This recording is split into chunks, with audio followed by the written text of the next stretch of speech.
scénarisation de l'encadrement tutoriel. Objectif: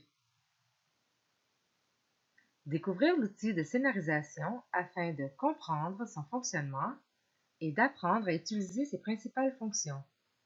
Sa conception: il s'agit d'un outil conçu à partir du logiciel Excel.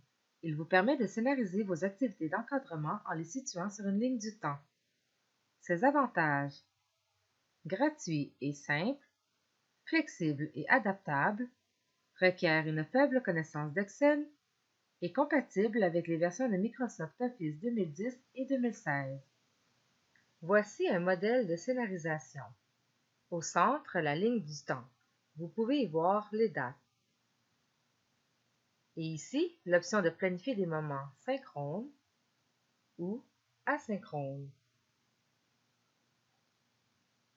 Voici maintenant une étiquette. On peut y voir l'activité d'encadrement,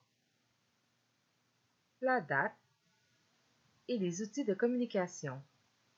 Voici maintenant l'interface complète de l'outil de scénarisation dans le logiciel Excel.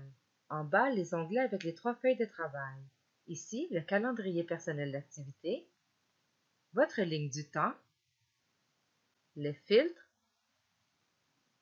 et les notes explicatives. Dans la deuxième feuille nommée F catégorie, vous y trouvez les tableaux des éléments qui vous aideront à compléter votre calendrier d'activité. Vous verrez dans les explications qui suivent le lien entre cette feuille de travail et votre ligne du temps. Dans la troisième feuille, étendue zone, se trouve la possibilité d'ajouter sur votre ligne du temps les moments synchrones et asynchrones en y ajoutant les dates. Les conseils: conservez une copie de la version vide originale. Utilisez les formats proposés. Ne pas utiliser la fonction copier-coller. Travailler sur des lignes consécutives. Consulter les notes. Sélectionnez les éléments à l'aide du menu déroulant. Pour consulter les notes, regardez le petit triangle dans le coin supérieur. En cliquant dessus, vous verrez apparaître l'encadré avec les explications. Travaillez toujours sur une ligne consécutive. Lorsque vous travaillez sur une case, celle-ci devient en encadré vert. Pour le menu déroulant, cliquez sur la petite flèche grise. Les étapes: identifiez le document, complétez le tableau étendu des dates du calendrier, déterminer les modes d'enseignement, ajouter ou éditer des catégories, compléter le calendrier des événements, visualiser à l'aide des filtres, imprimer au besoin. Identifiez le document. Nommez votre document en inscrivant les informations dans les cellules correspondantes. Étendue du calendrier. L'étendue vous permet de définir votre calendrier avec une date de début et de fin. Elle vous permet également de vous assurer que les dates inscrites respectent ce calendrier. L'entrée de ces dates permettra d'afficher la période ciblée sur la ligne du temps. Dans l'onglet Feuille Ligne du temps, vous allez pouvoir entrer la date de début et la date de fin de votre calendrier. Respectez le format année, mois et jour. Des valeurs cibles s'ajouteront automatiquement. Elles vous serviront plus tard. Vous remarquerez que dans la ligne du temps, les dates ne concordent pas aux dates que vous avez inscrites dans votre calendrier. Vous devez placer votre curseur sur la ligne du temps et peser le bouton droit de votre souris afin d'accéder au menu Mise en forme de l'axe. Dans le menu qui apparaît, dans les options d'axe, vous devez modifier le maximum et le minimum afin qu'ils correspondent aux valeurs que vous avez obtenues en rentrant vos dates. Comme vous pouvez voir, celles-ci ne concordent pas.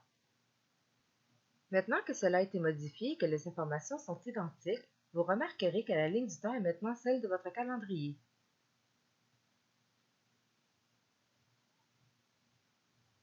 L'option d'identifier des périodes d'enseignement synchrones et asynchrones. La ligne du temps peut être découpée en plages selon le mode d'enseignement synchrone ou asynchrone.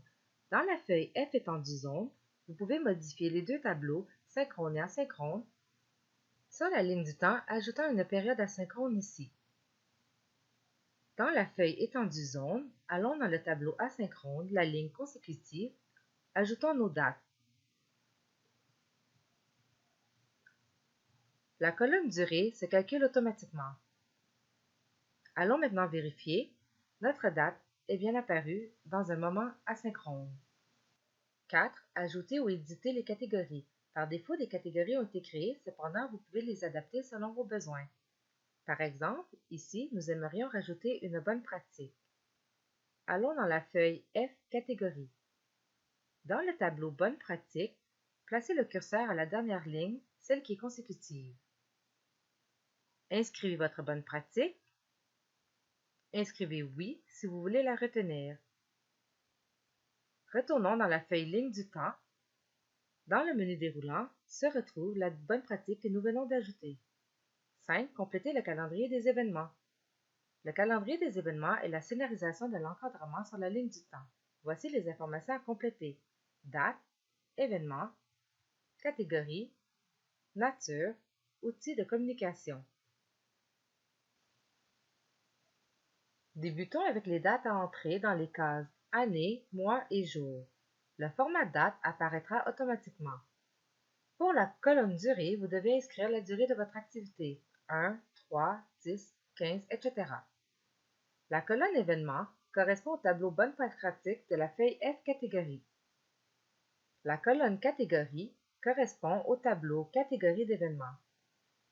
La colonne placement, haut ou bas, signifie tout simplement où l'étiquette apparaîtra dans la ligne du temps.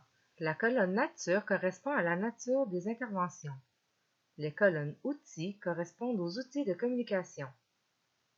Allons maintenant voir l'effet de ce que nous avons fait sur la ligne du temps. Regardons de plus près l'étiquette.